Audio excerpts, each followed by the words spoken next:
This is episode 117 of Teacher Approved. You're listening to Teacher Approved, the podcast helping educators elevate what matters and simplify the rest. I'm Heidi. And I'm Emily. We're the creators behind Second Story Window, where we give research-based and teacher-approved strategies that make teaching less stressful and more effective. You can check out the show notes and resources from each episode at secondstorywindow.net. We're so glad you're tuning in today. Let's get to the show. Hey there, thanks for joining us today. In today's episode, we're talking all about how to overcome the mid-year freeze when it comes to students' reading progress, and sharing a teacher-approved tip for creative fluency practice. We start our episodes with a morning message, just like we used to do at morning meeting in our classrooms. This week's morning message is, finish this sentence. I wish my students... didn't smell like puppies when they came in from recess. But we got some thoughtful and some relatable responses from our Facebook community. Angela said, I wish my students knew what they were capable of. Chantel said, I wish my students had more support from home. Ellen said, I wish my students all read at grade level instead of 6 different levels, maybe even just 3 levels. Wouldn't that be nice? And Julie said, I wish my students would follow directions. Yes. Now, can you guess what the top response was? Many teachers said something similar, so we'll let Cammie speak for them all. She said, I wish my students would stop talking and listen so we can get some learning done. I think we'll need an episode just about that in the coming weeks. Oh, it's definitely that time of year. We'd love to have you join the conversation over in our Teacher Approved Facebook group. Now that we have reached the midway point of the school year, you might be seeing some red flags pop up that have you a little worried. One of the most common mid-year problems is that kids who were making good progress in the fall suddenly seem stuck. You're doing all the same things you were doing 2 months ago, but instead of improving, they're stagnating. This is very common, especially with reading. We have 4 months of steady growth, and then it's like they hit a wall. Our second grade teacher listeners are probably very familiar with this. Kids are steadily moving along. They're right on schedule, checking all the boxes. Then it's time for the transition from picture books to chapter books, and everything stops. And the second grade teachers are trying everything they know how to do until the end of the year. And then it's time to send those stumbling second graders to become struggling third graders who become struggling fourth graders. The statistics around this are really sobering. 33% of fourth graders in the U.S. aren't meeting reading benchmarks. And what happens when you fall behind in reading? Sadly, you're much more likely to drop out of high school and become trapped in a cycle of poverty. So it's so important that we do everything we can to help our students become competent readers. If you are seeing a mid-year freeze with your students' reading progress, the first thing you need to do is pinpoint the problem. An assessment like DIBELS or other timed reading program is helpful at alerting us to issues, but it doesn't work to tell us why there's an issue. So if you listened to our episode last week, you heard us compare timed readings to a thermometer. A thermometer does a great job at giving you information. You know, this child has 101-degree fever. That tells me that they're sick. But do they have a cold or strep throat or heat stroke? The thermometer can't tell me that. And a timed reading gives similar information. I can see that this child isn't reading on grade level, but the assessment doesn't tell me why. So let's do what we can to weed out the likely culprits. First off, does the student have sufficient decoding skills? This is where a nonsense word assessment can be helpful. Even if your school doesn't use DIBELS, you can still test your students' nonsense word reading. Just Google nonsense word assessment and you will have a bunch of free options available. When students struggle to read nonsense words, you know they need structured phonics instruction. Look for a phonics program that includes assessment and a clear progression of skills. And I do have to add, don't get so caught up in finding a program that has the perfect skill progression because you will never find one. It's so true. At this point in time, there's no agreement on the most effective order for teaching phonics skills. There isn't yet a research-backed order, but most programs go from short vowels to consonant blends to long vowels with silent E and onward from there. Yeah, that is the progression that we used for our own phonics resources. And our phonics program doesn't have small group lessons, But it would be incredibly easy to switch the whole class lesson plans to a small group setting, and we will link to our phonics lessons in the show notes. Now, for students who can adequately decode words with predictable spellings, but still struggle with reading, maybe the problem is their sight word banks aren't robust enough. Dibble's word reading fluency assessment or other sight word assessment can help you identify weaknesses in this area. For a long, long time, high frequency words, especially those words that you can't sound out like said and beautiful, were taught with repeated drill. Maybe you remember that. I had a whole weekly routine. We wrote them a bunch of times in different colors. We wrote them with our fingers in the air, chanted the spellings in squeaky mouse voices. Oh, the voices. Clapping and snapping the consonants and vowels. Oh, yeah. It was fun. Yep. But it turns out that is not how brains learn to read, which is actually a kind of a relief. Yeah. Because this doesn't seem to be working. I must be the problem. Yeah. But it turns out it is much more effective to focus on mapping those tricky high frequency words than it is to clap and snap them. Oh, sad. I like the clapping and snapping though. Word mapping helps the brain connect the sound and spelling patterns of words. These days, there are a lot of great resources out there for implementing meaningful sight word practice into your schedule. If you're interested in incorporating sight word practice, a good suggestion is to look for heart word mapping materials. Today, we're not going to go into great detail about high frequency words because we need to keep this episode moving along with fluency. But if a deeper discussion on this subject would be beneficial, please let us know. We want to make sure that we are focusing our episodes on the topics that would be most helpful to you.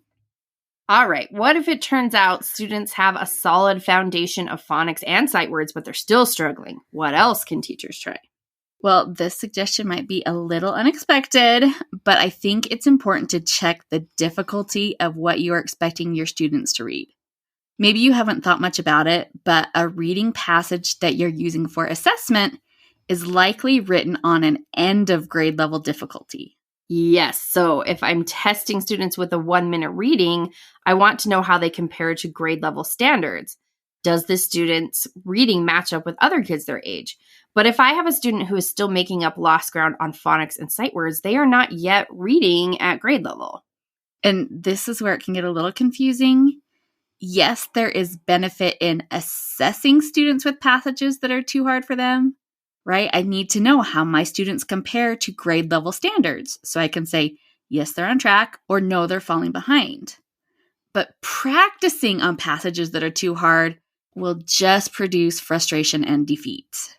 This is actually a very common issue. We see a lot of teachers insisting their students practice on grade level difficulty texts, even if those texts are too hard for their students to read independently. I think maybe the disconnect comes because it's easy to think that the purpose of practicing fluency is to pass an assessment, because that's really the only area that we kind of talk about it. But the truth is that the purpose of practicing fluency is to increase reading comprehension. I have never played tennis before, so watching me compete in a tennis match will let you identify what skills I lack. Spoiler, it's all of them. First of all, rude. I can't throw any stones or tennis balls because I also have never played tennis. Well, when we had that PE class in college where we had to pass off PE skills, one of the ones I could not pass off was volleying the ball against the wall a certain number of times with a tennis racket. I never passed that one off. So I guess she speaks the truth. Anyway, having a list of missing skills is useful. It helps you know where to target your instruction. But competing against competent players won't help me develop those missing skills. It's too overwhelming to produce results. I need to practice at my own very beginner, how do I even hold a racket and volley a ball against the wall level in order to improve. Reading skills develop the same way. In order to improve, students need to be working right on the edge of their ability. They should be able to independently read 95% of what's in front of them. And then we're just going to nudge them into that next 5%. For your students who can read nonsense words accurately and have a large enough bank of sight words, but are still stuck, check the text. Make sure that you're not hampering them by insisting they practice fluency on texts that are too difficult for them to read fluently. But even when we build those strong foundations and we carefully choose texts for our students to read, they still might struggle. And maybe that's because they don't understand that their reading should sound fluent.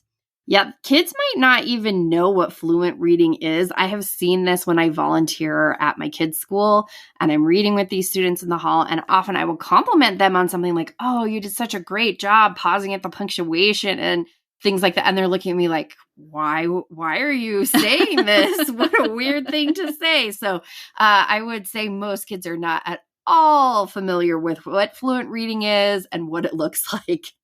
So as a reminder to everyone, the components of fluency are accuracy, prosody, and rate. And because it's hard for kids to remember that their reading should sound prosodic, we like to split that component into expression and phrasing. But admit it, you like saying prosodic because it makes you sound so smart. And at no point did I have to Google how to pronounce that. We're just so smart. But expression and phrasing are much easier to remember and much easier to teach. And the teaching part is important because students can't hit an invisible target, right? Like Emily mentioned, if we want students to use phrasing in their reading, we have to teach them how to chunk words into meaningful phrases. If we want them to read with expression, we have to teach them to pay attention to punctuation and tone. Ideally, your fluency program has two components, instruction and practice. The nice thing about fluency instruction is that unlike math or science, your lessons can be very short. A 2 to 3 minute mini lesson every day will do wonders for your students' fluency. Plus, fluency practice is a lot of fun if you're doing it right. You're giving your students freedom to play around with words. We're letting them experiment with how expression and phrasing work to create and change meaning. It's kind of like letting your students get out the markers after only using pencils. We've got lots of fun ideas for fluency mini lessons, so make sure to come back for next week's episode where we'll share 5 of our favorite teacher-approved ways to practice fluency. And if you don't want to plan your own fluency mini lessons, and I can't blame you, you've got enough to do, make sure to check out our Fluency in a Flash mini lessons. That way you can have engaging, thoughtfully designed lessons all ready to go for every single day of the school year, plus some. Oh yes, more than you can ever need.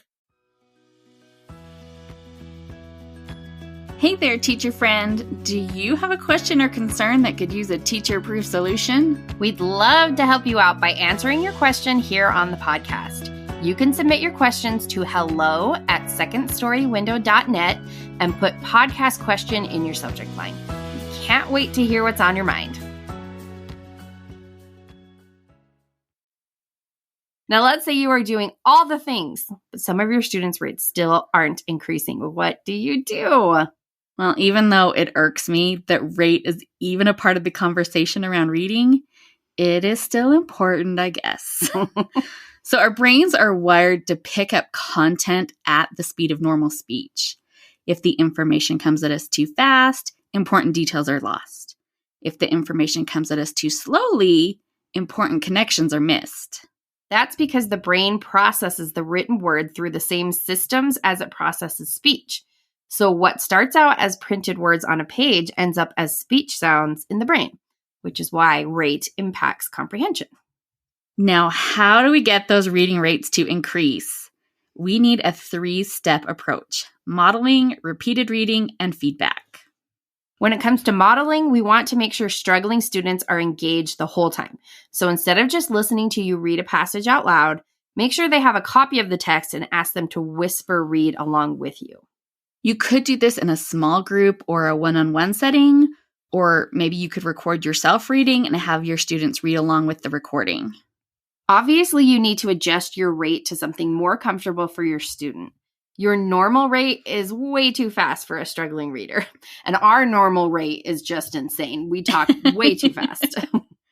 If you teach older students, you could also use reading partners with a more capable reader partnered with a struggling reader and ask them to read the passage together. The upside to this is that multiple students can be supported at one time, and it's not falling solely on your shoulders as the teacher. The downside is that you have to teach the students how to be supportive partners, and you run the risk that the time spent practicing maybe isn't the most beneficial. So I guess kind of pick your poison there. Once students have had modeled reading, they can practice the text independently. If they're old enough, they can set a timer and track their own words per minute. they're not old enough for that, you can have them practice reading a passage until they can read it accurately and expressively. One tool that can help here is recording students reading the passage and then having them listen back. This can help them recognize places where their reading isn't as fluent as we would like. Then it's time for feedback. Set a goal with your reader. Maybe it's a rate goal of increased words per minute, or maybe it's a comprehension goal like read to find out why his feelings changed during the story.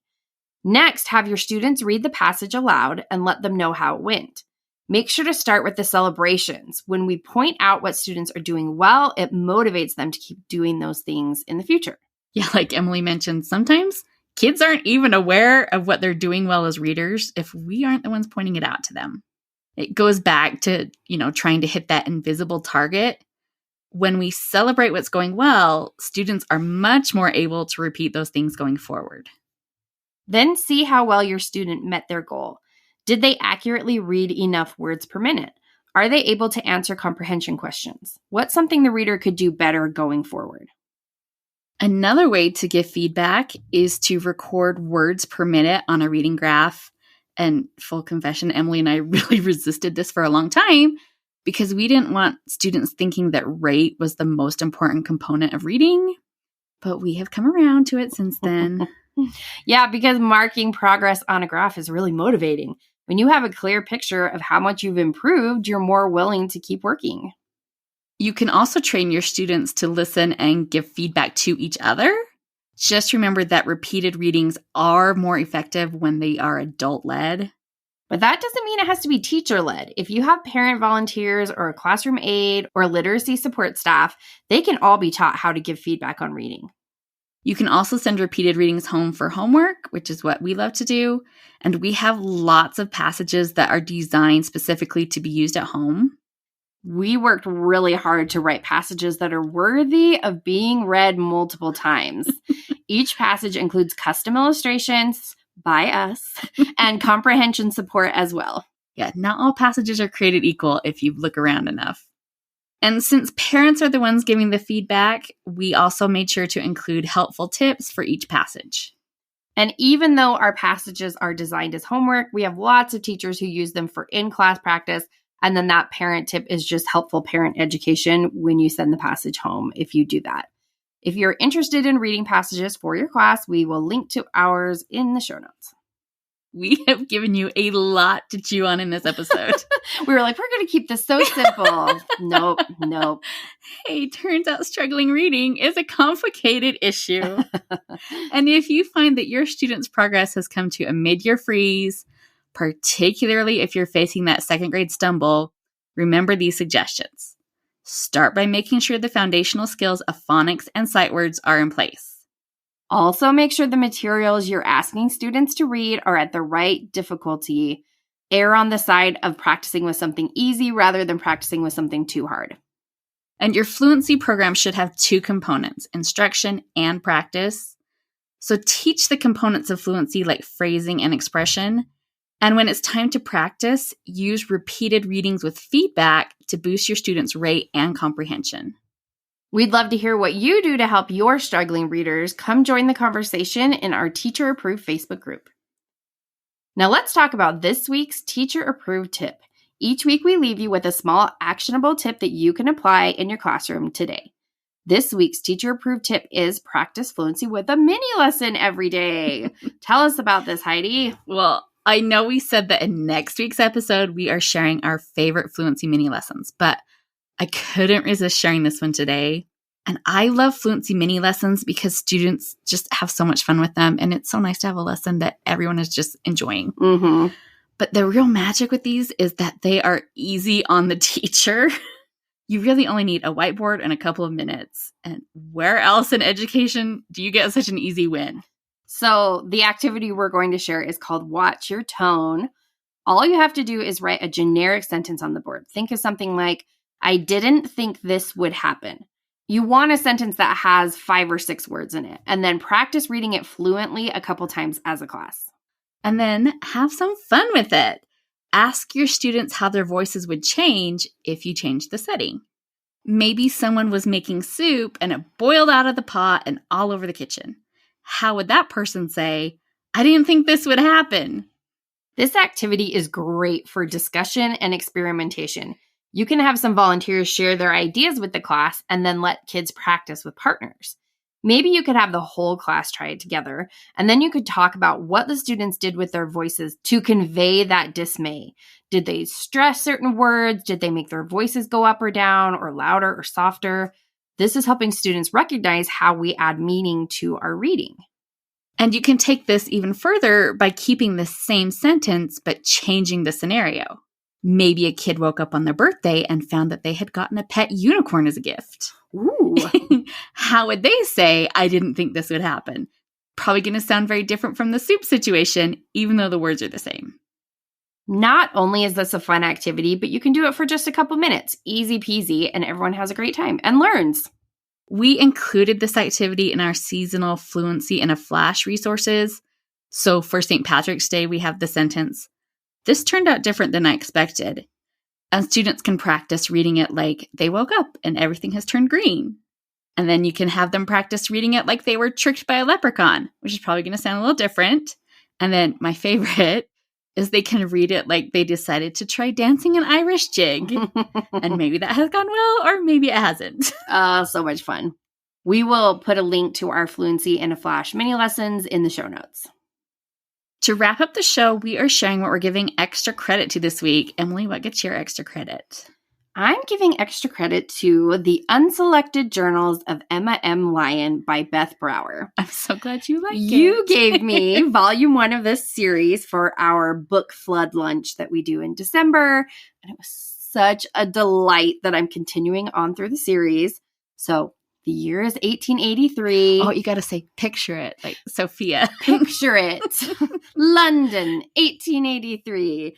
And Emma M. Lyon has returned to her London neighborhood of St. Crispian's on a quest to take back possession of her rightful home from her eccentric and odious cousin Archibald, who is intent on sabotaging her efforts. The neighborhood has so many charming characters, including a friendly ghost of a Roman centurion who steals things from one house and leaves them in other houses. I can't say I've loved a book this much in a long time, and it's such an easy read, and there's a bunch of books in the series, and they're all really short, so I highly recommend this if you like historical fiction, wit, charm, small town. I mean, it's got Gilmore Girls vibes and Jane Austen vibes. Like, I can't say enough good things about this series. Well, I'm definitely going to have to read that now. I can lend you back the book you gave me. What are you giving extra credit to, Heidi? Well, this is very unexciting, but my extra credit goes to my folding luggage rack. Ooh. No Roman ghosts, no witty banter, but I have come to love this thing anyway. It's nothing fancy. It's just like the kind of thing that you find in a hotel room with a couple legs that you unfold to set a suitcase on. And I originally bought it because I wanted to be able to pack my suitcase without having to put dirty luggage on my bed. But I have recently drafted it into helping me anytime I'm like organizing or decluttering or decorating. I can set boxes or bins on it as I empty them or fill them back up. It's just been so handy to be able to, pull out the Easter decorations without having to bend or crouch down every time. I guess I sound 100 years old, but it's just so convenient.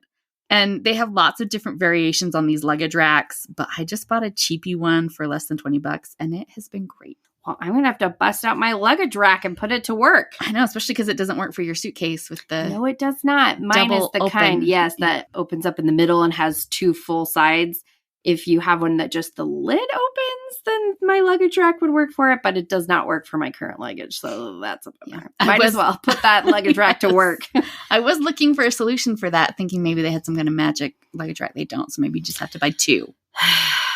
Fine. That's it for today's episode. Overcome the mid-year progress freeze in reading by assessing your students' foundational skills, making sure your students are practicing at the correct level of difficulty, teaching fluency skills, and using repeated readings. We are rounding up the best suggestions for end-of-year test prep for an upcoming episode of the podcast.